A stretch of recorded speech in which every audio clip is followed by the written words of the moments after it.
आजच्या परिपाठांतर्गत मलाबुलिदा या विषय घेऊन येत आहे मी. मलाबुलिदा अंतर्गत मी विषय घेतला आहे मैत्री. आपल्या आयुष्यात नाती अनेक असतात, पण एक नातं असं असतं की जे जन्माने नसतं पण मनाने तयार होतं. रक्ताचं नसूनही हृदयाशी जुळतं. ते नातं म्हणजे मैत्री. शब्दापेक्षा भावनेला बांधलं जातं. मैत्री म्हणजे काय तर मला असं वाटतं, एखादा असा माणूस की जो आपल्याला आनंद देता देता आपलं दुःख चोरून देतो, ज्याच्याशी बोललं की मन हलकं होतं, ज्याच्यासोबत खेळलं की वेळ कसा जातो हे कळतच नाही, मन जड झालेलं असतं.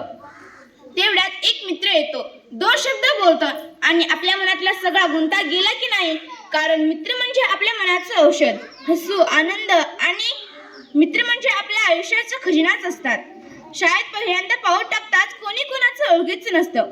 बाकावर बसायला जागा शोधत असताना एक हात पुढे येतो, इथे बसना.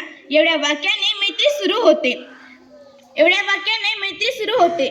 टिफिन मधले पोहे कळल्यावर समजून सांगणं, अशा या छोट्या छोट्या क्षणामधून मैत्रीचं मोठं आणि सुंदर जग तयार होतं. धन्यवाद.